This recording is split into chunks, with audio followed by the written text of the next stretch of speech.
This original WSRE presentation is made possible by viewers like you. Thank you.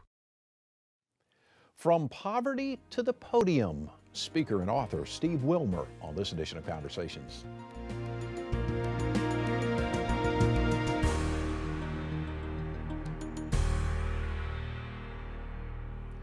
On paper, the odds were against Steve Wilmer.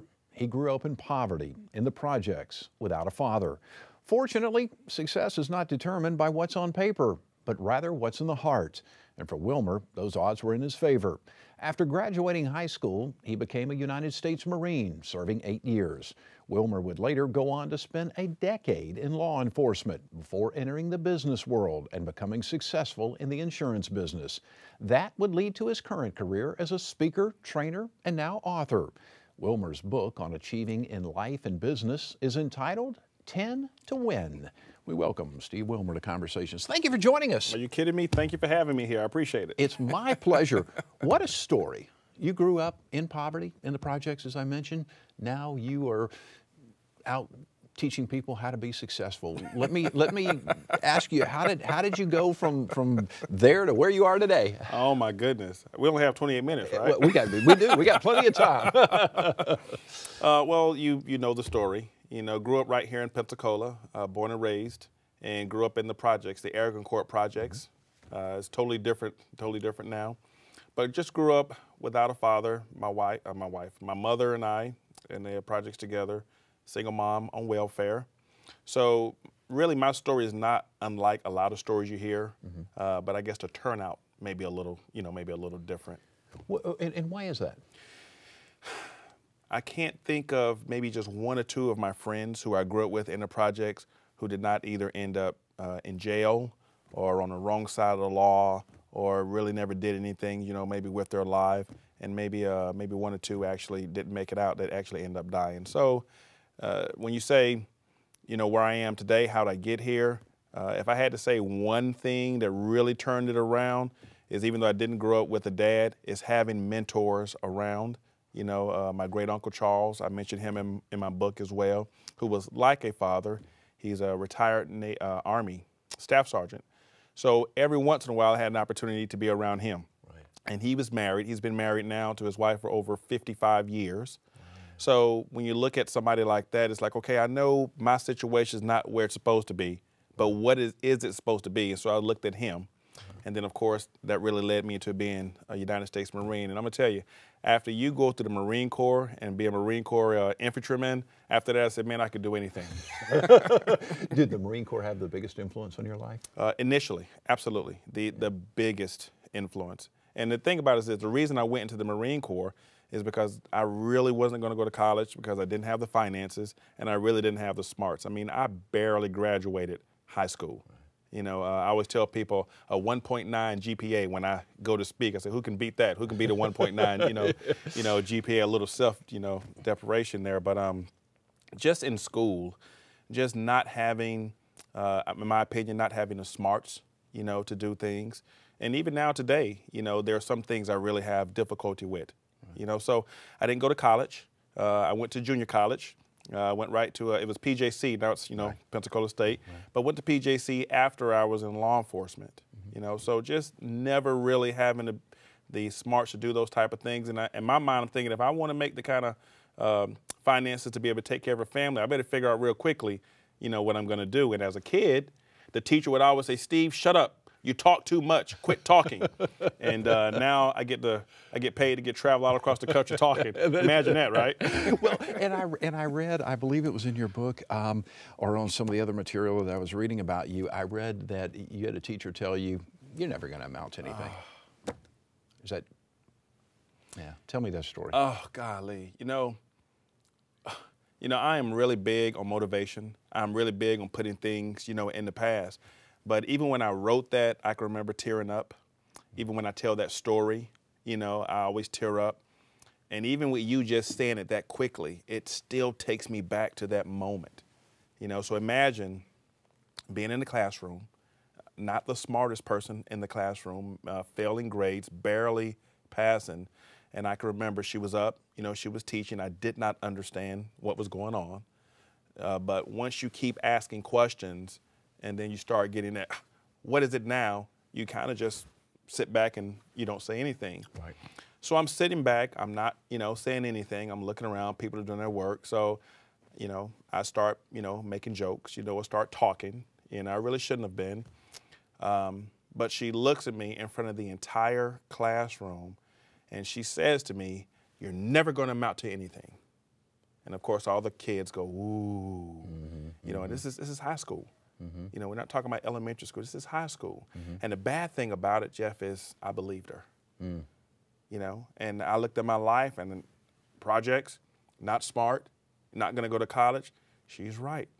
I'm never going to amount, to anything. So I believed her, and I held on to that for a very, very long time. Is that fuel for you today? Is it fuel? Is it fuel for your motivation, for your goals today? It is now. Yeah. But at the time, you imagine, being a child, you believe those things. Sure. She's a teacher. Sure. She's an authoritative figure. So at the time, I believed her. But you were absolutely right. A lot of people are motivated. I think I put that in my book. A lot of people are motivated by, come on, you can do it, you can do it. Right. But for me, been in the Marine Corps and afterwards, you tell me I can't do something, oh, I'm definitely going to get it done. Right. As you look back and you work with people now and you teach people how to be successful in sales and communicate and whatnot, I'm always curious, what is it about somebody that would tell another person that, especially when it's an authoritative figure to a student? What drives somebody to do that? My personal opinion is they're not happy with their own lives. Yeah. They're not happy with their own lives. They're not happy with where they are. They're not happy with where they're going. They don't see a future for themselves. So in order for me to say Jeff is not going to be anything, I have to feel bad about myself. Right. But when I feel great about myself, I want you to feel great about yourself. So that makes me want to encourage you.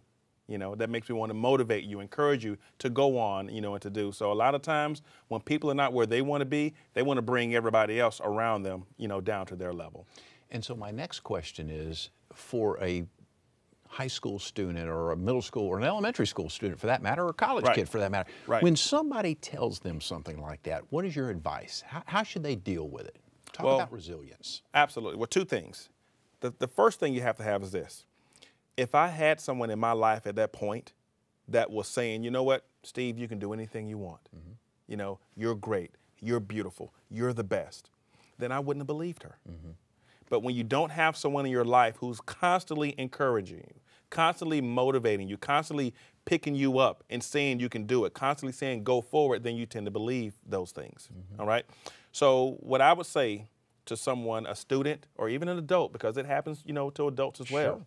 To a student or an adult, don't believe what people say about you. Believe what the Word of God says about you. You see, in the Bible, and I reference the Bible in my book a lot, because I really, believe in it. Sure. So I had to start believing what God said about me. See, God says I'm more than a conqueror. He says I can do all things through Christ who gives me strength. So it doesn't make a difference what Jeff says about me, or a teacher says about me, or even a loved one says about me. I have to believe what the Creator says about me. And when you can do that, nothing else matters what everyone else says. Conversely, if I'm a teacher, if I'm a boss, if I'm, someone in management somewhere, and I see someone who is struggling, what advice do you have for me to try to help that person? If you're a manager and one of your employees is struggling, or a student, or a student, whatever absolutely. The case may be. You always, listen, I think that everybody has a sign. Imagine everybody has a sign, all right? It's invisible, but the sign says, make me feel good about myself, all right? So if you would just imagine that everyone you come in contact with, the person at the drive-through window when you're ordering, your food, or the server at the restaurant, of course, your family, your wife, your kids, they may not say, make me feel good about myself, because conversely, people just don't say, hey, Jeff, make me feel good about myself. Right. But if you imagine that people have that sign on them, then you're constantly going to be trying to encourage them. And I'm going to tell you something. When you can encourage someone else, it makes you feel good. Yeah, you're right. So that's what I'm always telling people. If you make someone else feel good, if you do something for someone else, especially when things are not going well in your life, it makes you feel better. And you're a better human being for it. So going back to your career, so you go in the Marine Corps, so what was it like coming out of the level of poverty that you were and going into the United States Marine Corps. What was that like for It's young the most Steve? money I ever made in my life. Absolutely. You know, going into the Marine Corps, benefits, you know, Right. again, government benefits. I had welfare benefits, and then I had government benefits in the Marine Corps. But it was a shocker. You know what I mean? It was really a culture shock. And you know, the biggest culture shock was actually being around people of other race. Really? Oh yeah, huge culture shock. Because remember now, I grew up in the projects. All right, so everyone in the projects looked like me. Right. Of course, when you go to school, you know, you see other people of different races, but we really didn't mix. We didn't talk. We'd say hello, Right. but that was about it. When school was over, we'd go back home. So going into the Marine Corps and in boot camp, you are absolutely forced to be around, you know, other people, you know, of race. And I'll just tell you a real quick story. Is you got to imagine now, me growing up in the projects. So I just got my mom, and then my grandmother. Mm-hmm. All right. So the era that they grew up in did not have a good relationship, you know, with people of other race, especially white people. Sure. So here I am. I go into the Marine Corps. All I know is what I've seen and what I've heard from my mother and my grandmother. So I'm on the bus, and we pull up to Parris Island, South Carolina, Hoorah, Marine Corps. And at the time, I didn't know it was a drill instructor, but a drill instructor gets on the bus. He comes to the back of the bus, and he just stands there at parade rest, you know, and we're looking like, okay, what's going on? You know, he didn't say a word. So then another drill instructor gets on. He says something to the bus driver, all right? And he turns to us, and he says something like, okay, when I tell you to, I want you to stand up, single file line. I want you to grab your gear, and I want you to file off, and I want you to stand on the yellow footprints. And he says, ready, go. As soon as he says go, the drill instructor in the back went crazy. Get out of here, y'all! And we all jumping up, we're bouncing into each other, you know, and falling all over. We get out, we get on yellow footprints, and I'd forgotten my wallet. All right, and so I'm like, oh my goodness, here we go. So here's what happens. So the drill instructor says, where's your wallet? And I said, I left it on the bus. I said, the black guys are, and this was a white Marine Corps drill instructor. I said, the black guy on the bus told me, and this white drill instructor got in my face, and he said, listen to me. This is the Marine Corps. There is no black or white. We are all green. You're either light green or dark green. And that was my first mindset of, okay, maybe we are all alike. Maybe we're all just green, just different shades of green. And from that day forward, I started to look at other people who look differently than me, that we're the same. What a great story. Yeah. Yeah. So after you got out of the Marine Corps, you went into law enforcement, right? I went into law enforcement about 3 or 4 months. I went to Pensacola Police Department, and I guess I was looking for some of the same type of structure, you know, that I'd had, you know, in the Marine Corps, and so that worked out really well for me. Yeah. Okay. And then eventually into the business world. So tell me that story, because that kind of launched to where you are today, right? It did. It did. So 10 years into law enforcement. And then I met my wife, retired Navy Chief Erin Wilmer, and we started having children, and I was a police officer in Illinois. So when you start to have a family, I didn't want to work those hours, Right. The long hours, the shift work, and I wasn't able to go to church on Sundays. So I had to do something different, all right? So I went from being a police officer to actually working at the post office. Okay. All right. You know, 9 to 5, you know, Monday through Saturday, Tuesday through Saturday, did that job. And I went from the post office is how I actually got into sales. I started doing a multi-level marketing company part-time while I was working for the post office, and ended up making more money doing that than I was at the post office, and quit the post office. People said I was crazy. Well, yeah. Yeah. Quit the post office and went full-time into commission sales. And that just kind of went from there to State Farm to where I am now. Yeah. So what do you tell people who are thinking about making a jump like that, who are afraid to get out of that comfort zone? What's your advice to them? I love that word you use, Jeff, jump. Yeah. And that's what I say is absolutely jump. And I'm not saying fear is not going to be there. Right. Fear will always be there. Even today, fear is always there. Sure. Coming on your show, fear was there. Right. But even when fear is present, you still have to jump. You still have to do, number one, what makes you happy. If you've got a dream, and I believe a lot of people have given up on their dream, and I believe everyone has a dream. And the only thing that stops us from doing what our dream is, it's fear. You know, so don't ever let fear stop you. So that would be my advice. You got a dream, figure it out, what you want to do, how you want to do it, what are the steps, and jump. How do you overcome that fear? You don't overcome it. I think that's one of the biggest mistakes out there is people think they have to overcome fear. Because when you say I'm overcoming fear, it's saying that you're not afraid anymore. You see, courage is not moving forward because you're not afraid. It's moving forward even though you're afraid. Okay. You see? Yeah. So fear is always there. You don't overcome fear. You recognize fear. You say, yes, I see you standing behind me, fear. I realize you're there. But even though you're there, it's not going to stop me from doing what needs to be done. I'm still going to jump. And of course, that fear is fear of failure. Oh, absolutely. Yeah, It's fear of failure. It's fear of the unknown. Right. You know, but when you've got faith, you see jump and the net will appear.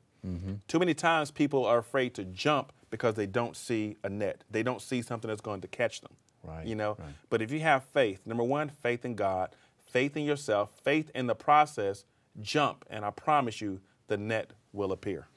And even if you fail, You learn how not to do something. You know the famous story about Thomas Edison. You know, it says he didn't, I think it was 1,000 times, you know, before he finally got the light bulb the right way. And he says, I didn't fail 1,000 times. I found 999 ways not to make a light bulb. Right, right. You know, so we're going to fail. Right. You know, we're going to fail, we're going to fall, but the key is to get back up again and keep moving forward. but would you say also that maybe some of the best learning, some of the greatest success comes from having failed and learn from that and retool? Absolutely. And the key is learning from it. I mean, no one wants to fail. Right, right. You know, if I said, yes, Jeff, I want to fail, Right. you know, I'd be lying. Right, You know, right, we love to get it right the first time and every time after that. right. But the reality of it is it doesn't happen. Right. And the biggest thing I see is even the people that will try, if they fail, then they'll quit. You know, and you don't quit. You just figure out what you did wrong. You don't do that again, and you move forward. I mean, think about Abraham Lincoln. You know, there's a book that talks about 18 times he ran for Congress, he failed. You know, he ran again, he failed. He ran for this, he failed. You know, he had a nervous breakdown. His first wife died. Then he ran for that and he failed. And I mean, 18 times he failed. And then it says finally he was elected president of the United States. Could you imagine if he had quit after 5 times or 10 times or, my God, 1 time? Right. But you don't quit. You remember the name of that guy that quit? And no one else will No. either. Yeah, they really don't. They really don't. You know, and I think that people, probably one of the biggest fears, and you correct me if I'm wrong about this, but probably one of the biggest fears that people have, particularly in business and particularly in sales, is the fear of rejection. Oh. And I want you to talk about overcoming the fear of rejection. Absolutely. And you're absolutely right. The fear of rejection. And no matter what business you're in, no matter what organization or sales or whatever the case may be, for me, to overcome the fear of rejection is you have to believe in yourself. You have to believe in your product or your service or whatever the case, you know, it may be. So I was a very successful insurance agent. Okay. I absolutely 100% believed that the products and services I have to offer can help Jeff Weeks with his family, you know, and protect your family and your livelihood. So I really wasn't worried if you wanted my product or service or not, because you have to think about it as being in a lifeboat. Now, just tell you a quick story. So imagine that you're in a lifeboat and your customers are in the water and they're surrounding you, okay? And they're doing every single thing they can to stay afloat. They're bobbing up and down, they're treading waters they don't want to drown. And Jeff, you're throwing your customers life jackets as fast as you can. And some of your customers will take the life jacket and they're holding on for dear life. But some of your customers, they don't want the life jacket. They just throw it away. Right.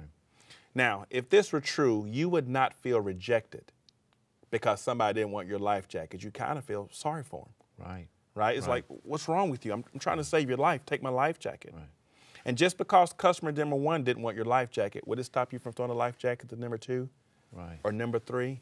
Right. You see, we have to have the same mentality when we're talking with our customers or our prospects or other people, whatever the case may be. You know, we have to keep throwing those life jackets because we know what we have will help protect them or will actually help them.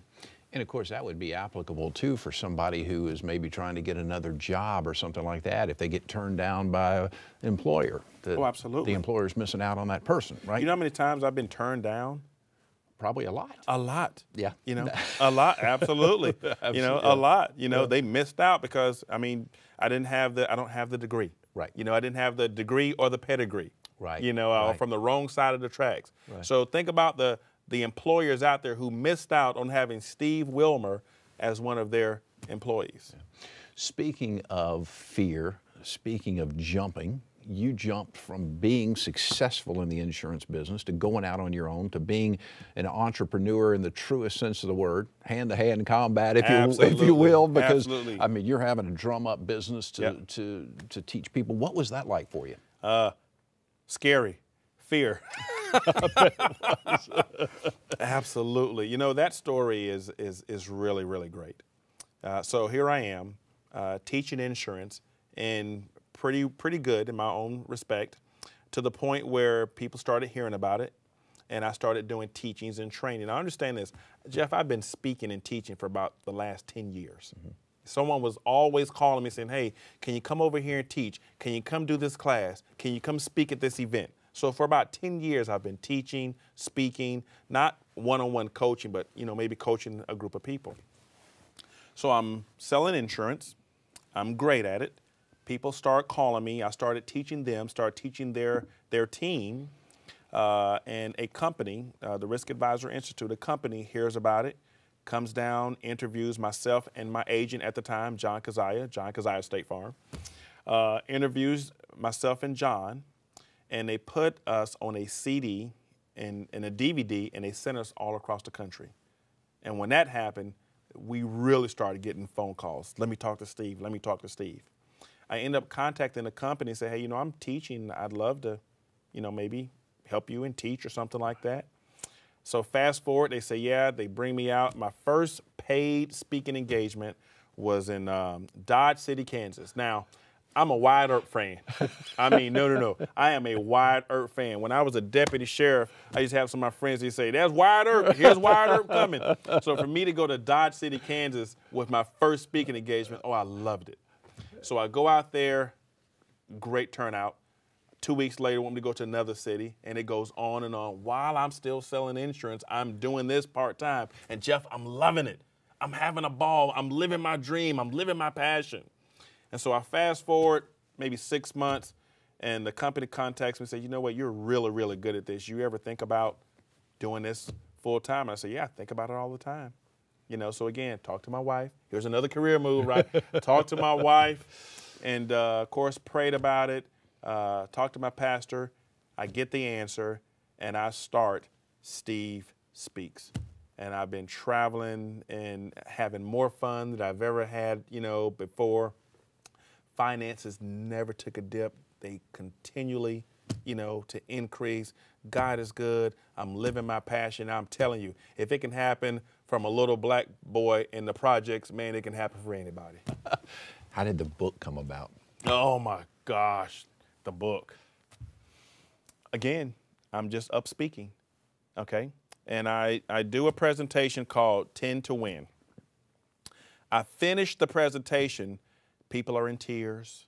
You know, people are coming up, you know, congratulating me. And he's a good friend of mine now. At the time, he was an associate. I'd known him. His name is Eldon Scott. So Eldon comes up to me and says, man, that was awesome. You know, is that a book? I'm like, no, it's not a book. What do you mean it's a book? No, it's not a book. It's a speech. He says, dude, I think you just wrote a book. You know, so we collaborate, you know, together. And maybe 4 months later, maybe 5 months later, we put it together, and now you have the finished product in your hand, 10 to Win, the top 10 ways to win in life and business. Give me a couple of the most important ones. The most important ones. How about I give you some of my favorites, and then I'll tell you them, in my opinion, the most important one. I got about 3 minutes. 3 minutes. Number one is dream. We've been talking about dreaming. You gotta have a dream. That's chapter 1. And then I like chapter 5. It's called All Out. Once you find your dream, go all out, Jeff. You don't let anything stop you. You move forward. Yeah, you're going to fall, but you get back up and you keep moving forward. And then my favorite, absolutely, is chapter 10. And basically, chapter 10 is keeping the main thing the main thing. You see, the chapters 1 through 9 mean absolutely nothing unless it's God, family, and then business. And too many times, and I've done it myself, I get those things mixed up. And I worry about business first. And I make the excuse, well, I'm doing it for my family. Nope, nope, nope, nope, nope. God, family, and then business. You have to keep the main thing the main thing. I know, too, in about 2 minutes here, you speak some on fatherhood. What's some of the best advice you have? Golly, I mean, me growing up without a father, I've got 4 beautiful children, Judah, Josiah, Joy, and Jana. I make a lot of mistakes. But the best advice I would give is to ask for forgiveness and ask for it quickly. Son, I messed up. I apologize. Dad got it wrong. All right? And especially with the boys, love on them. Hug them, give them a kiss, tell them you love them. All right? One of the biggest mistakes I see fathers make is they're open and honest like that with their daughters, but they won't do it with their sons. And I'm telling you, your sons need that love just as much as your daughter, if not more. They're looking for that. I know I was looking for it when I was a kid. Is there another book in you? There's about 2 or 3 in me, but man, that one right there took a lot out of me. So I don't know. I don't know how soon those other 2 or 3 are coming. Oh, well, congratulations on all of your success. Wish you the very best as you continue to spread your passion. If you could just get a little enthusiasm, you'd be good to go. And think the teacher said, Steve, shut up, you talk too much. I love it. What a great story, my friend. It was a pleasure. Are you kidding me? Again, thank you for having me. I appreciate you. My pleasure, my pleasure.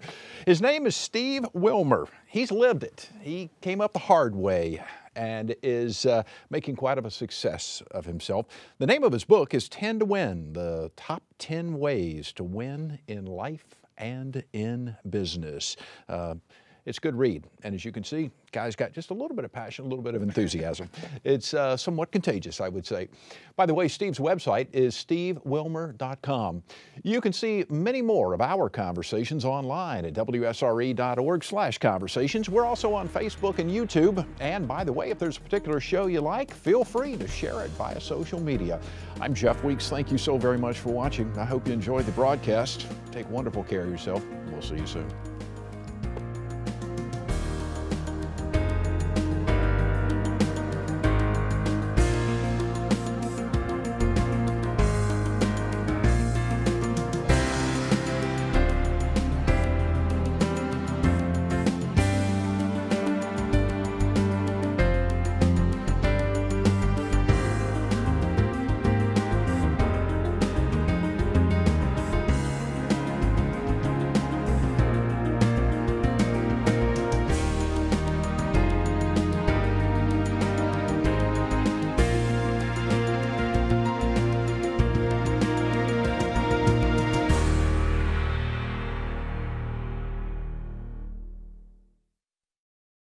Support for this program is provided in part by these corporate sponsors.